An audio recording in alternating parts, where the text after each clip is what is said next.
வாழ்க வையகம், வாழ்க வையகம், வாழ்க வளம். குரு வாழ்க, குருவே துணை.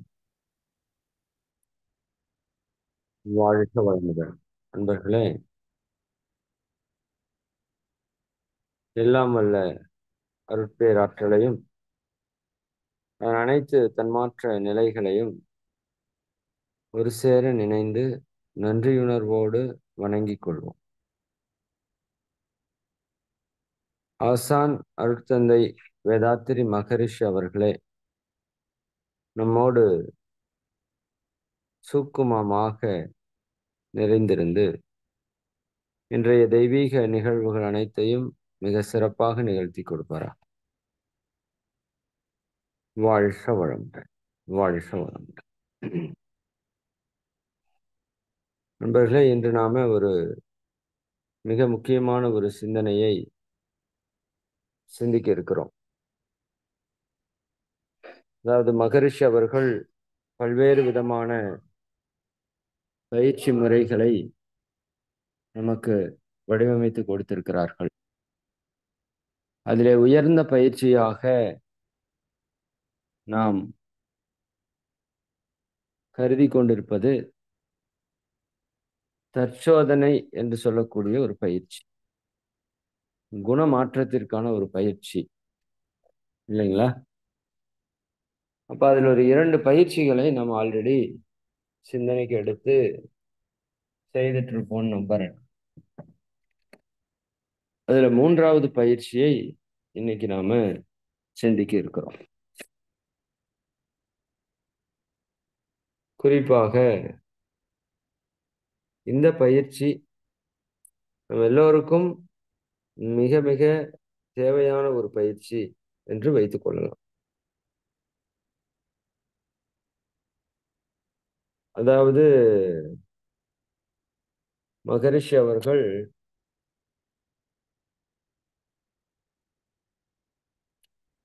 இந்த பயிற்சியை வடிவமைக்கும் போது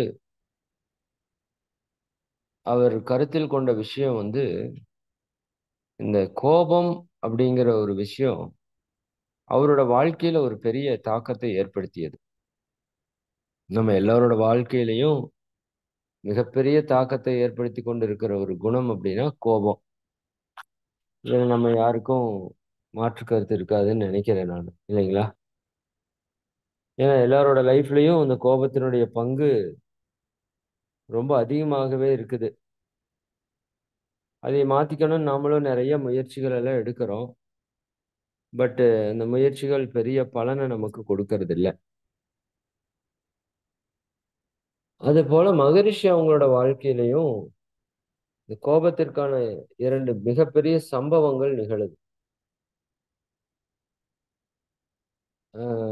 அந்த 2 சம்பவங்களும் மகரிஷி அவங்கள ஒரு மிகப்பெரிய பாதிப்புக்கு உட்படுத்துது.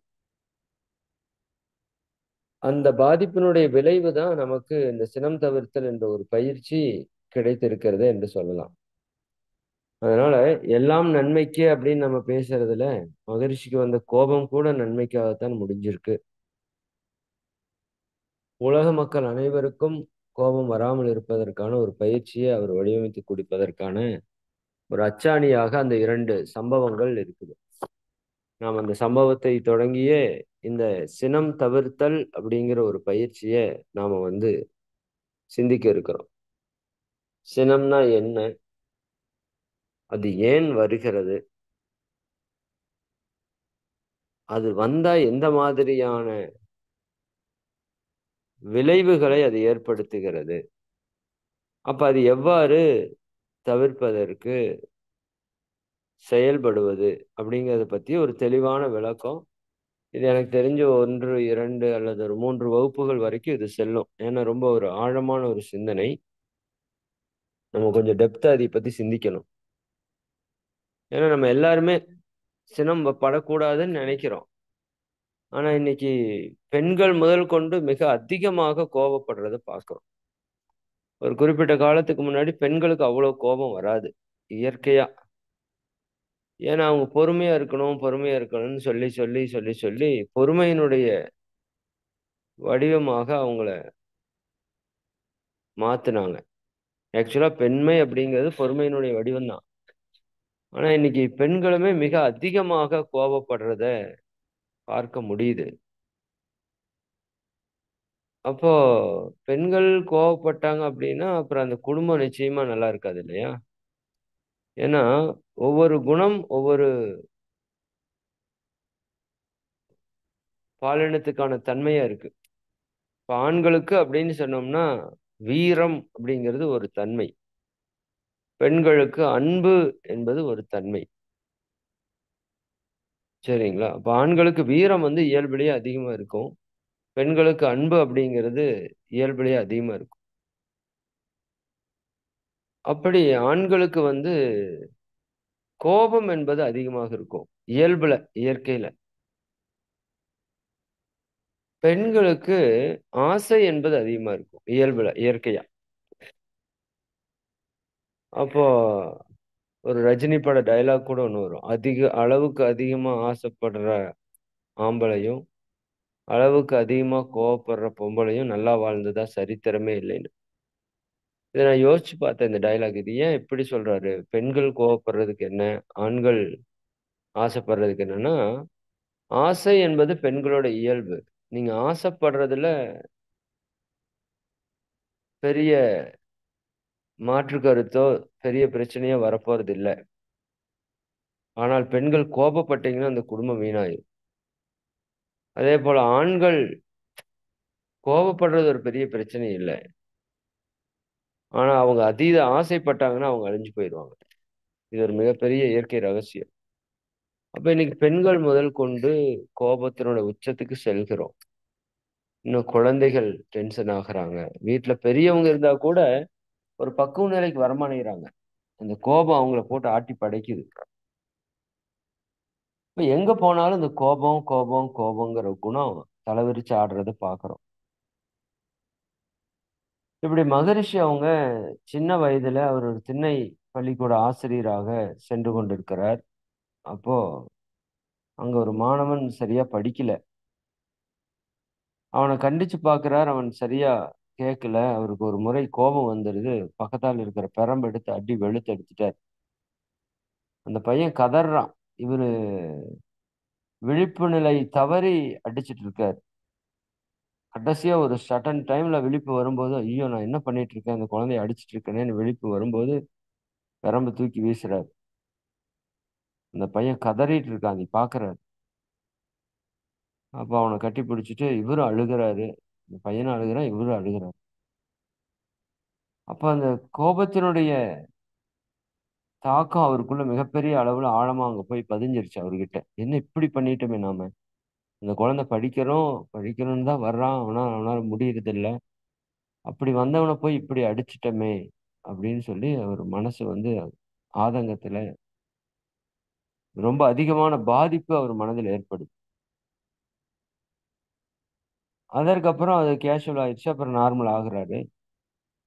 அப்புறம் திருமண வாழ்க்கையில இதே மாதிரி ஒரு சம்பவம் நடக்குது. அதுவரைக்கும் சினம் தவிர்த்தல் மகரிஷி சொல்லல. திருமண வாழ்க்கை அவர் வாழ்ந்துட்டு இருக்கும்போது, அவருக்கு 2 மனைவி. அ இந்த 2வது மனைவி அவங்க வந்து ஒரு மார்கழி மாதம் எப்பவுமே மகரிஷி அவங்க 4 மணிக்கு எந்திரிச்சு பச்சை தண்ணீல குளிக்கிறது பழக்கம். எப்பவுமே காலையில 4 மணிக்கு எந்திரிச்சு பச்சை தண்ணீல குளிக்கிறது பழக்கம். ஒரு நாள் மார்கழி மாதம் 4 மணிக்கு எந்திரிச்சு பச்சை தண்ணீல குளிக்கிறதுக்கு வெளிய வர்றாரு. அன்னைக்கு அதெல்லாம் ஓப்பன் பிளேஸ்ல தானே மறைச்சு தானே குளிக்கிற பழக்கம் அப்படி. குளிக்க வரும்போது மகரிஷி எப்பவுமே என்னன்னா, தண்ணி ரொம்ப சில்லுன்னு இருக்கிறதுனால, முதல்ல கொஞ்சம் தண்ணிய தொட்டு உடம்பெல்லாம் தேய்ப்பாராமா. தேய்ச்சுட்டு அதுக்கப்புறம் தண்ணி ஊத்தி குளிக்கிறது பழக்கமா இருந்திருக்கு. அப்போ அவங்க 2வது மனைவி என்ன பண்ணியிருக்காங்க, இவரு தண்ணி தொட்டு உடம்புல தேய்ச்சுட்டு இருக்கிறத பார்த்துட்டு, "இது என்னங்க இது ஒரு பெரிய பிரச்சனையா?" அப்படின்னு சொல்லிட்டு ஒரு மக் எடுத்து டக்குன்னு தலையிலேருந்து ஊத்திட்டாங்களாமா அவர் மேல. அப்போ உடனே குளிர்ல அது ஊத்துனோனே இவருக்கு என்ன ஆயிடுச்சுன்னா, கோவம் வந்துருச்சு. பயங்கரமா கோவம் வந்துருச்சு. "ஓ! அப்படியா? உனக்கு இது ஒண்ணும் பிரச்சனை இல்லையா?" அப்படின்னு சொல்லிட்டு பக்கத்தால இருக்கிற பக்கெட்டையே தூக்கி அந்த அம்மா மேல தலையிலேருந்து ஊத்திட்டாராமா தண்ணிய. எப்படி இருக்கு பாருங்க. எவ்வளோ பெரிய கோபம். இந்த கோபமெல்லாம் உங்களுக்கு எனக்கு வந்திருக்குமான்னு தெரியல. இப்ப அவ்வளோ கோபம் வந்திருக்கு மகரிஷிக்கும். எடுத்து அப்படியே மேலேருந்து ஊத்துனா, அந்த அம்மா அப்படியே அந்த தண்ணீல நனைஞ்சுட்டு, நடுங்கிட்டு, அப்படியே கண்ணுல தண்ணீர் விட்டுட்டு அப்படியே உறைஞ்சு போய் நிக்குதாமா. இவர் இப்படி பண்ணதே இல்ல. திடீர்னு பண்ணிட்டாருன்னு சொல்லி அவங்களுக்கே ஒரு ஷாக்கு. மகரிஷிக்கு அத விட ஒரு பெரிய அதிர்ச்சி. என்னப்பா இது? அந்த பொண்ணு நல்லது தானே பண்ணா. ஒரு ஒரு மொக்கு தண்ணி ஊத்திட்டா குளிர் போயிரும்னு தானே எடுத்து ஊத்துனா. அதுக்காக இப்படி பண்ணிட்டோமே! அப்படின்னு சொல்லி அது ஒரு மிகப்பெரிய மன வருத்தம் அவருக்கு மகரிஷி. இது என்னடா இது இந்த ஆன்மீகத்துல நம்ம இவ்வளவு தூரம் வந்துட்டு இருக்கிறோம். அந்த கோபம் வந்து நம்மளுக்கு நல்லது செய்றவங்களே இவ்வளவு பாதிக்குதே! இதை நம்ம மாற்றி அமைக்கிறதுக்கு ஏதாவது முயற்சி எடுக்கணும். அப்படின்ட்டு தான் மகரிஷி அவங்க சிந்திக்கிறாங்க. இந்த சினம் அப்படிங்கிறது என்ன? இது எங்கிருந்து வருது? இது எப்படி வருது? இதனோட விளைவுகள் என்ன? என்ன பண்ணா இதை சரி பண்ணலாம்ன்னு சிந்திச்சு தான் இந்த பயிற்சிய நமக்கு குடுக்குறாங்க. இது ஒன் பை ஒன்னா நம்ம அப்படியே பார்ப்போம். முதல்ல கோபம் அப்படின்னா என்ன? சினம் என்றால் என்ன? அப்படின்னா, நம்ம ஆசை சீரமைத்தல்ல பார்த்தோம் இல்லையா? நமக்கு ஏதாவது ஒரு பொருள் மேல ஒரு ஆசை வருது. இயற்கையா நமக்கு ஒரு ஆசை வருது. அல்லது யாரோ ஒருத்தர் இப்படித்தான் நடந்துக்கணும் அப்படின்னு சொல்லிட்டு நம்ம எதிர்பார்க்கிறோம். அதுவும் ஒரு விதமான ஆசை தான். அதாவது இப்போ காலையில அ எனக்கு ஒரு டீ குடிக்கணும். காலையில எந்திரிச்சோனே டீ குடிக்கணும்னு நெறைய பேருக்கு பழக்கம். அது ஒரு ஆசை. டீ குடிக்கணும்னு. விருப்பம்னு வச்சுக்கோங்களேன். பழக்கத்தால் வந்த விருப்பம். காலையில டீ குடுத்துட்டோம்னா ஓகே. டீ குடுக்கலைன்னா, அந்த ஆசைப்பட்ட பொருள் இவங்களுக்கு கிடைக்கல. அப்போ உடனே அவங்களுக்கு என்ன வரும்னா, கோபம் வரும். "ஏய் டீ வைக்கலையா? ஏன் வைக்கல?" அப்படி இப்படின்னு சத்தம் போடுவாங்க. இப்போ காலையில பால்காரர் இப்ப வரலைன்னு வச்சுக்கோங்க. இப்ப பால்காரர் வரணும் அப்படிங்கிறது மறைமுகமா இருக்கிற ஆசை. நேரடியா பால்காரர் வரணும்னு நம்ம ஆசைப்படுறது இல்ல. பட் டீ வேணும்னா பால்காரர் வரணும். அப்ப பால்காரர் வந்தா தான் நமக்கு பால் கிடைக்குது. அப்புறம் டீ வச்சு குடிக்கிறோம்னு வச்சுக்கோங்க. ஆக்சுவலா டீ குடிக்கக்கூடாது. உதாரணத்துக்கு சொல்றேன். அப்போ அந்த பால்காரர் வரல. உடனே அந்த பால்காரர் மேல கோவம் வருது. ஏன்னா, நான் பால்காரர் வருவார்ன்னு எதிர்பார்த்துட்டு இருந்தேன். அந்த எதிர்பார்ப்பு என்ன ஆகல? நிறைவேறல. அப்ப அது நிறைவேறாதப்போ எனக்கு உடனே கோபம் வந்துருச்சு.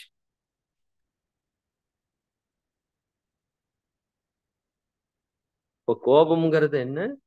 கோபம்ங்கிறது நாம் ஒண்ண நினைக்கிறோம். அதை அடையறதுக்கு முயற்சி பண்றோம். அதை அடையறதுக்கு முயற்சிய யாராவது தடை பண்ணாங்கன்னா, ஏதோ ஒரு விஷயம் தடை பண்ணுச்சு அப்படின்னா, அந்த தடையை நீக்க நாம் எடுக்கக்கூடிய முயற்சி, அந்த உயிராற்றலுடைய எழுச்சி தான் கோபம் என்று சொல்றோம். கோபம் என்று சொல்றோம். நல்லா கொஞ்சம் தெளிவா அண்டர்ஸ்டாண்ட் பண்ணிக்கோங்க. ஏன்னா இது புரியணும். கோபம்னா என்னன்னு முதல் புரியணும். எனக்கு ஒன்றின் மேல ஒரு ஆசை இருக்கு. அல்லது ஒரு நபர் மேலயோ, ஒரு பொருள் மேலயோ ஒரு ஆசை இருக்கு. அல்லது இவங்க இப்படித்தான் நடக்கணும், அப்படித்தான் நடக்கணும்னு ஒரு விருப்பம் இருக்கு. ஒரு எதிர்பார்ப்பு இருக்கு. 1ஆம் தேதி சம்பளம் வரணும். இல்லையா? நமக்கு நெறைய கமிட்மெண்ட் இருக்கு. இந்த தடவ சம்பளம் வரல. உடனே கோவம் வருது. அப்ப 1ஆம் தேதி வரணும்னு நான் எதிர்பார்த்துட்டு இருக்கேன். அது நடக்கல அப்படின்னா, எனக்கு அந்த இடத்துல கோபம் வருது. உடனே அது யாரு வராததுக்கு காரணம் யாரு? மேனேஜர அனுப்பல, சூப்பர்வைசர அனுப்பல. போய் அவங்ககிட்ட போய் நான் சண்ட போடுறேன்னு கோவப்படுறோம். அந்த தடைய நீக்கிறக்கு முயற்சி பண்றோம். இல்லையா? அப்போ நாம் ஒன்றை விரும்பி அதை அடைய முடியாத போது, அதுக்கு தடையா இருக்கிற இப்போ குழந்தைகளுக்கு எப்படி கோவம் வருது பாருங்க. ஒரு அப்பா ஏதாவது பொருள் வாங்கிட்டு வந்திருப்பாரு. அந்த பொருள் 1 தான் வாங்கிட்டு வந்திருப்பாரு. 2 குழந்தைங்க இருக்காங்கன்னா, 2 பேருக்கும் சண்டை வந்துரும். இது எனக்கு தான், அது உனக்கு தான். 2 பேரும் அது மேல விருப்பம் கொள்றாங்க. அப்போ அது ஒருத்தருக்கு கிடைக்காத போது, அதை அடையறதுக்கு புடுங்குறோம். சண்டை போடுறோம். கோபப்படுறோம். இல்லையா? அப்போ அவங்க நெனைச்சத நடத்தணும். அந்த விருப்பத்த நிறைவேற்றிக்கணும்னு நெனைக்கிறாங்க. அதுக்கு தடையா இருக்கிற நபர தடைய நீக்கிறதுக்கு முயற்சி பண்ணக்கூடிய எழுச்சிக்கு பேரு கோபம்னு பேரு. புரிஞ்சுதா உங்களுக்கு? அப்ப சினம் என்பது ஆசையினுடைய ஒரு மறு வடிவம் தான். ஆசைப்பட்ட பொருள் கிடைக்கலைன்னா கோபம் வந்துடும் நமக்கு, இல்லையா? ரைட்.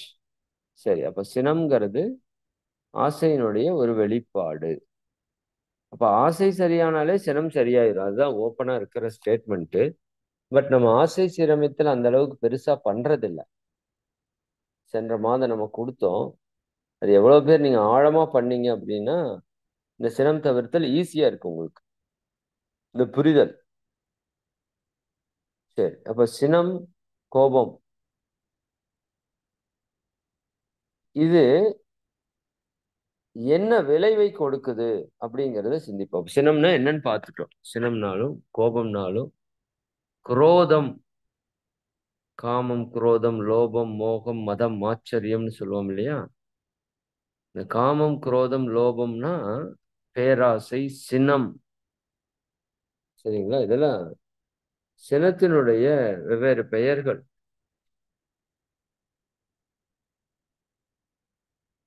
ஓகே.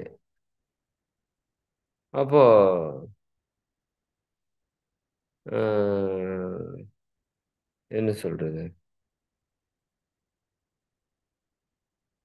சரி, அப்ப சினம் அப்படிங்கிறது எப்படி வருது அப்படிங்கிறத தெரிஞ்சுக்கிட்டோம். இப்ப இந்த சினம் எங்கிருந்து வருது அப்படிங்கிறதையும் நம்ம தெரிஞ்சுக்கலாம். சினம் என் மனசிலிருந்து நான் சினப்படுறேன். இப்ப எனக்கு எப்படி கோபம் வந்தது அப்படின்னா, என்னுடைய அம்மா அப்பா கோபப்பட்டாங்க. அந்த ஜீன் வழியா எனக்கு கோபம்ங்கிறது வந்தது, இல்லையா? நம்ம கோவப்படுறத பார்த்து தான் நம்ம குழந்தை கோவப்படுறாங்க. உண்மையா? 2வது நம்ம ஹெரிடிட்டரியா அந்த கோபத்த அந்த குழந்தைகளுக்கு குடுத்துருக்குறோம். சரி, அப்ப எனக்கு கோபம் என்னோட பெற்றோர்ட்ட இருந்து வந்தது. என்னோட பெற்றோருக்கு கோபம் அவங்க பெற்றோர்ட்ட இருந்து வந்தது. இப்படியே பார்த்தீங்கன்னா கோபம் 5 அறிவு விலங்குகிட்ட இருந்து 6 அறிவு மனுஷனுக்கு வந்துச்சு. ஆமா, 5 அறிவு விலங்குகள். சிங்கம் பயங்கரமா கோவப்படும், இல்லையா? மாடு கோபப்படும். ஒரு புலி வந்து அடிக்கிறதுக்கு வந்ததுன்னா ஆக்ரோஷமா தாக்கும் அது. தன்னை காப்பாத்திக் கொள்றதுக்கு. அது உணவுக்காக அது கோபப்பட்டு மானை வேட்டையாடுறதுக்கு புலி கோபப்படும். அப்ப கோபம் இருந்தா தான் அதனால உயிர் வாழ முடியும். விலங்குகள், இல்லையா? அன்பா போய் மானே வா, நான் உன்னை சாப்பிட்றேன்னு சொன்னா எதுவும் வராது. அப்ப விலங்குகளுக்கு கோபம் தேவையானா நிச்சயமா கோபம் தேவை. அது தன்னை காப்பாத்திக் கொள்றதுக்கு ஆக்ரோஷமா சண்டை போடுங்க. தனக்கு உணவை தேடுவதற்கு அது கோபப்படும். அப்ப விலங்குகளுக்கு அந்த கோபம்ங்கிறது நல்லதுதான், தேவைதான். அது உயிர் வாழ்றதுக்கு அது ரொம்ப முக்கியம்தான். பாம்பு சீறல அப்படின்னா, நாம எப்படி சொல்றது? இந்த அட்டைப்பூச்சி அடிக்கிற மாதிரி பாம்பே அடிச்சுட்டு போயிருவோம். அது சீறுது, அது விஷம் இருக்குது அப்படிங்கிறதுனால தான் அதுலேருந்து நம்ம ஒதுங்கி வர்றோம். அப்ப கோபம்ங்கிறது தன்னை காத்துக் கொள்வதற்கான ஒரு ஒரு சக்தியாக இயற்கை விலங்கினங்களுக்கு குடுத்தது. சரி, 5 அறிவு விலங்குகளுக்கு எங்கிருந்து வந்ததுன்னா, 4 அறிவு ஊர்வன. அதுதான் பாம்புகள். அதுக்கு எங்கிருந்து வந்ததுன்னா, பூச்சி இனங்கள். சரிங்களா? அதுக்கு எங்கிருந்து வந்ததுன்னா, புழுவினங்கள். பூச்சியில எறும்பு வந்து பூச்சி இனம். எறும்பு ஏதாவது தொட்டீங்கன்னா, அது கோவம் வந்துரும். பார்த்துருக்கீங்களா? கடிச்சு வச்சிரும். இல்லையா? அப்ப அது போல அதுக்கு முன்னாடி எங்கிருந்து வந்ததுன்னா, புழுவினம். புழுவுக்கும் கோவம் வரும். அது போற பாதையில ஏதாவது குச்சி வச்சீங்கன்னா, அது கோவப்பட்டு திரும்புறத நீங்க பார்க்கலாம். அப்போ 2 அறிவு புழு அங்க தொடங்குனது கோபம். ஓரறிவு தாவரத்துக்கிட்ட கோபம் இல்ல. நல்லா புரிஞ்சுக்குங்க. ஓரறிவு தாவரத்துக்கிட்ட கோபம் இல்லை. நீங்க வெட்டுனாலும் வெட்ட வாங்கிக்கும் கம்முனு. சரிங்களா? அப்ப 2 அறிவு புழுவுல அந்த கோபம் ஸ்டார்ட் ஆகுது. 2 அறிவிலிருந்து பல்லாயிரம் தலைமுறையா அந்த கோபம் இன்னைக்கு நம்மகிட்ட வந்திருக்கு. இத நம்ம முதல்ல அண்டர்ஸ்டாண்ட் பண்ணணும். கோபம்ங்கிறது ஏதோ இன்னைக்கோ நேத்தோ வந்ததல்ல. பல ஜென்ம, ஜென்ம, ஜென்ம, ஜென்மமா என்கிட்ட தொடர்ந்து வந்துட்டு இருக்கிற ஒரு குணம் கோபம். இல்லையா? இப்ப கோபத்தினுடைய துவக்கம் எங்க இருக்கு? 2 அறிவு புழுவுல இருக்கு. அதுக்கு முன்னாடி ஓரறிவுலயோ, பஞ்சபூதங்கள்லயோ, இறைநிலையிலயோ கோபம்ங்கிற தன்மை இல்ல. எப்ப அந்த இது புழுவாக மாறுதோ, அப்ப தன்னை காப்பாத்திக் கொள்வதற்கு பிற உயிர்கள்ட்ட இருந்து காப்பாத்திக் கொள்வதற்கு கோபப்படுது. அல்லது பிற உயிரை பிடித்து சாப்பிடுறதுக்கு கோபப்பட்டு தான் ஆகணுங்கிற ஒரு சூழல் வரும்போது, அதுக்கு அந்த உணர்ச்சி ஏற்படுது. அப்ப அங்கிருந்து நமக்கு வந்திருக்குதுன்னு நம்ம புரிஞ்சுக்கணும். ஏதோ நம்ம கோபம் போகலன்னா, அது ஏன் போகலைன்னா, அது நீண்ட நாள் நம்ம கூட இருக்கிற உடன்பிறப்பு மாரி இருக்குது அது. அது அவ்வளவு சீக்கிரம் போக்குறது எளிமை அல்ல. பட் போக்க முடியாததல்ல. பட் நம்ம அது கொஞ்சம் திட்டமிட்டு செயல்படணும். சரிங்களா? அப்போ மகரிஷி என்ன சொல்றாங்க? முதல் சினம் அப்படிங்கிறது நம்ம விருப்பம் நிறைவேறாத போது, அந்த நிறைவேறாததற்கு தடையாக இருக்கிற பொருளையோ, நபரையோ மாற்றி அந்த விருப்பத்தை நிறைவேற்ற எடுக்கக்கூடிய முயற்சி தான், எழுச்சி தான் சினம் என்று சொல்றார். சினம் எங்கிருந்து வந்தது? ஆரிஜின் வந்து 2 அறிவு புழுவிலிருந்து பல 1000 லட்சம் தலைமுறைகளாக கடந்து இன்னைக்கு நம்மகிட்ட வந்திருக்கு. சரி. சினத்தினால் என்னவெல்லாம் விளைவுகள் வரும்? தீமைகள் வரும் அப்படிங்கிறத நம்ம சிந்திப்போம். இதுக்கு ஒரு நாள் டாபிக் வந்து ஃபுல்லா எடுக்கணும். நீங்க உங்களுக்கு ஹோம் ஒர்க்கா கூட நீங்க எடுத்துக்கோங்க. சரிங்களா? நான் வந்து சிம்பிளா சொல்றேன். சினத்தினால என்னென்னவெல்லாம் பாதிக்குங்கிறத நான் சிம்பிளா சொல்றேன். நீங்க வாய்ப்பு இருந்தா ஹோம் ஒர்க்கா எடுத்து நீங்க மைண்ட்ல யோசிச்சுட்டு வாங்க. சினத்தினால உங்க உடல் நலத்துல எவ்வளவு பாதிப்பு வரும்? இது ஒரு டாபிக். நீங்க யோசிச்சு பாருங்க. கோபப்படுறதால நம்ம உடல் நலத்துல என்னென்னவெல்லாம் பாதிப்பு வரும்னு நீங்க சிந்திச்சு எழுதிட்டு வாங்க. அதேபோல கோபப்படுறதால நம்ம மன அமைதி எந்த அளவுக்கு பாதிக்கப்படும் அப்படிங்கிறதையும் நாம சிந்தனை செய்து, மனதிலே அதாவது உடல்ல ஏற்படுற நோய்கள் போல, மனதிலே என்னென்னவெல்லாம் பிரச்சனைகள் ஏற்படும் அப்படிங்கிறத நம்ம நோட் பண்ணலாம். 3வது கோபப்படுவதால் குடும்பத்திலே எந்தெந்த மாதிரியான பிரச்சனைகள் ஏற்படும்?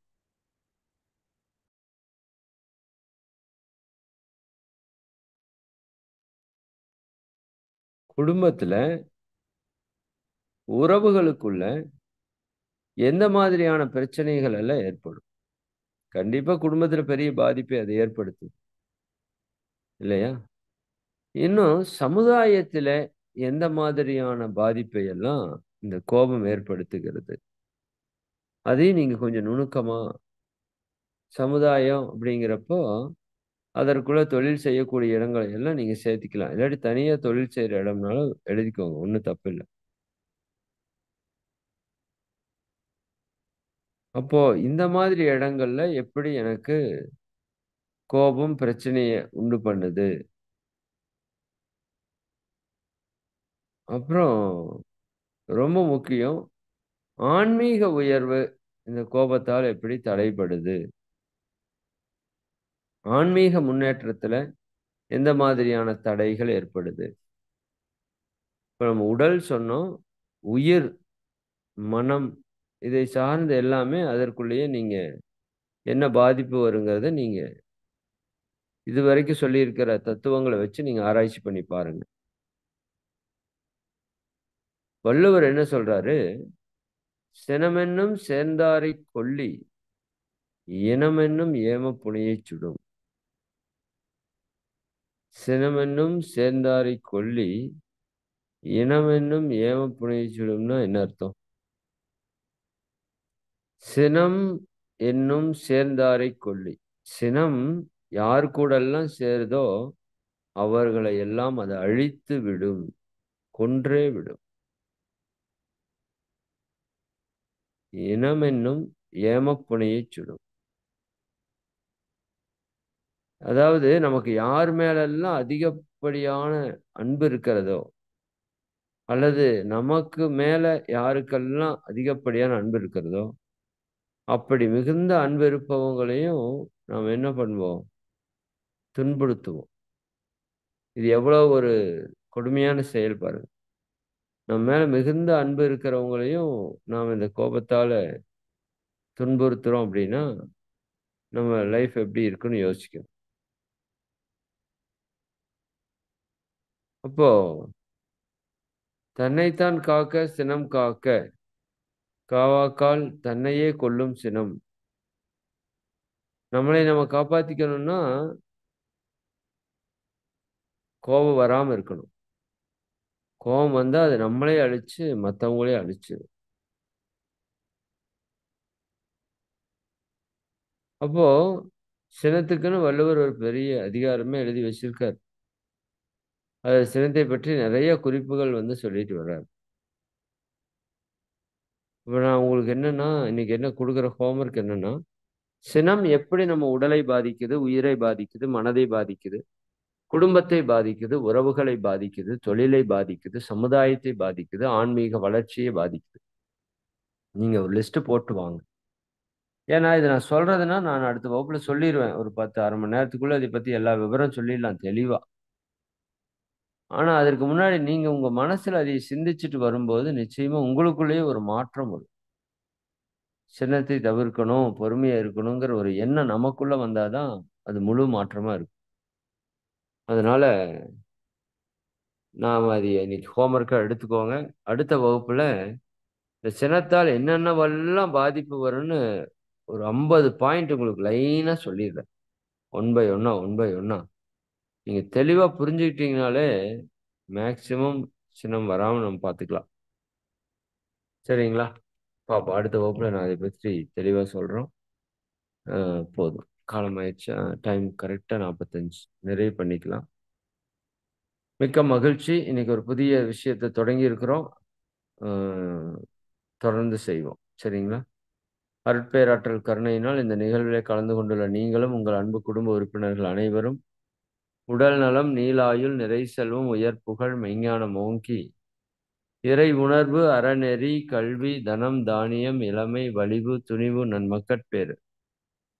அறிவிலுயர்ந்தோர் நட்பு, அன்புடைமை, அகத்தவம், அழகு, புகழ், மனித மதிப்புணர்ந்த ஒழுகு பண்பு, பொறையுடைமை எனும் பேறு 16ம் பெற்று பெருவாழ்வு வாழ்க.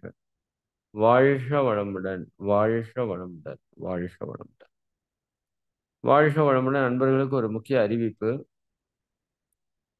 முக்கிய அறிவிப்புக்கு முன்னாடி அந்த வாழ்த்தும் பயனும் சப்ஜெக்ட்ல இந்த ஊடாடுதல் அன்னைக்கு ஏதோ பேசுறதுல விட்டுட்டோம்னு நினைக்கிறேன் நான். ஐயா, வாழ்த்து அணு மொழி இயக்க ஞாபகம் இருக்கா? தத்துவம் ஐயா. அலை இயக்க தத்துவம். ஆமா. ஆமா, அதாம்மா வாழ்த்து மயனும். ஓகே, சரி. அதை பத்தி ஒரு 2 நிமிஷம் மட்டும் நான் சொல்லிடுறேன். அது ஒரு பெண்டிங் நின்னுட்டே இருக்கு. ஓகே, அப்ப நான் உங்கள பார்த்து வாழ்த்துறேன் அப்படின்னா, அ அந்த வாழ்த்து அலை எங்கிட்டருந்து புறப்படுது. உங்க மேல வந்து மோதுது.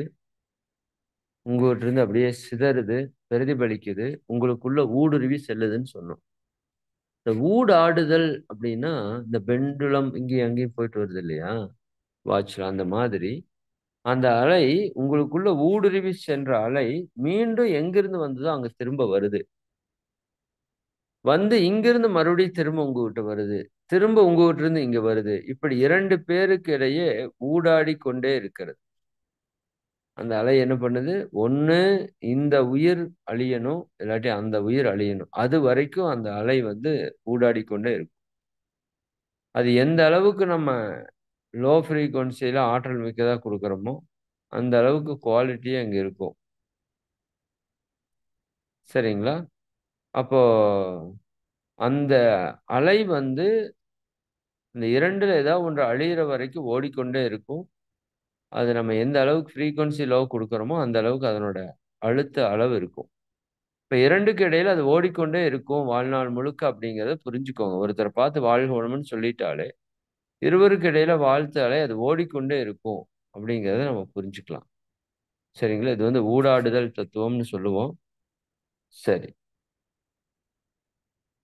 இப்போ உங்களது பொறுத்தவரைக்கும் துரியாதீத தவம் சிறப்பா பண்ணிட்டு இருக்கீங்க.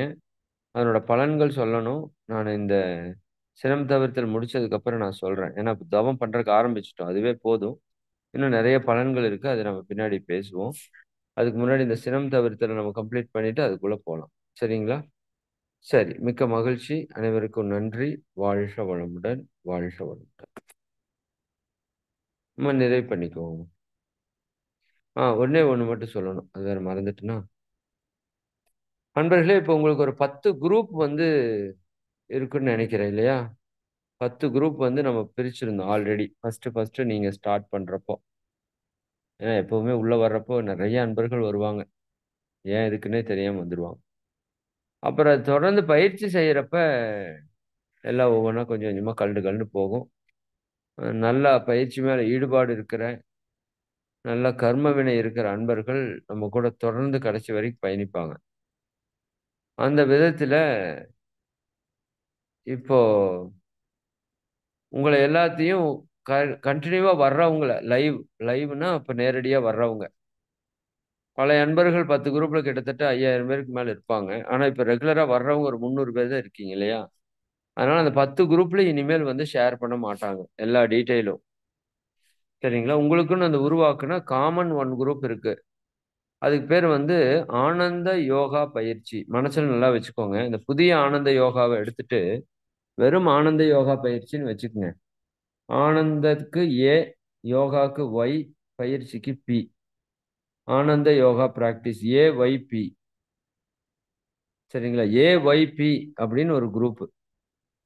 நீங்க 3வது பேட்சா இருக்கிறங்காட்டி ஏஒய்பி 3. சரிங்களா? மே மாதம் இது தொடங்குனதுனால மே 2024 அப்படின்னு வச்சு ஏஒய்பி 3 லைவ் மெம்பர்ஸ் அப்படின்னு போட்டு ஒரு வாட்ஸ்அப் குரூப் கிரியேட் பண்ணியிருக்காங்க. அதுல ரெகுலரா வர்றதுக்கு ஒத்துழைப்பு கொடுக்கிற அன்பர்கள் எல்லாருமே அந்த குரூப்ல இருப்பீங்கன்னு நினைக்கிறோம். சரிங்களா? அப்படி இல்லாதவங்க நீங்க உங்க குரூப்ல ஒரு கான்டாக்ட் நம்பர் போடுவாங்க. நான் ரெகுலரா வந்துட்டு இருக்கிறேன், அந்த குரூப்ல இல்ல அப்படின்னு வச்சுக்கோங்க. நீங்க என்ன பண்ணணும்? உடனே அவங்களுக்கு கான்டாக்ட் பண்ணி உங்க பேரை ஆட் பண்ணிக்கணும். இனிமேல் அந்த ஒரு குரூப்ல தான் எல்லா மெசேஜும் வரும். தயவு செஞ்சு இது மனசுல நல்லா பதிய வச்சுக்கோங்க. அதனால மற்ற குரூப்ல எல்லாம் தேடிட்டு இருக்காதீங்க, வராது.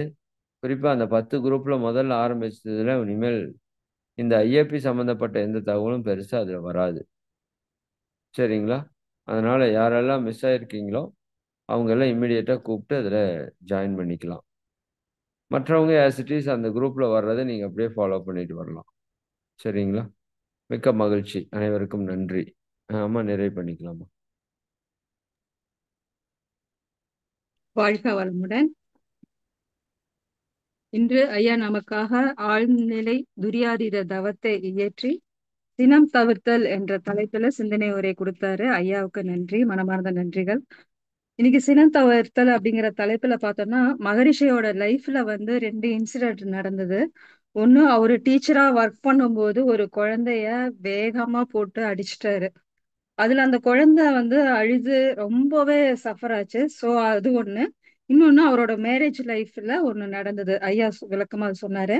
அந்த 2 இன்சிடென்ட்னால தான் அவருக்கு வந்து மனசுல வந்து தோணுச்சு. அந்த கோவம் வந்து எப்படியெல்லாம் நம்ம மனச, உடலை எப்படியெல்லாம் பாதிக்குது அப்படிங்கறத யோசிச்சுட்டு தான் நமக்கு தற்சோதனையில இந்த பயிற்சியை கொடுத்தாரு. ஐயா இன்னைக்கு விளக்கமா கொடுத்தாரு.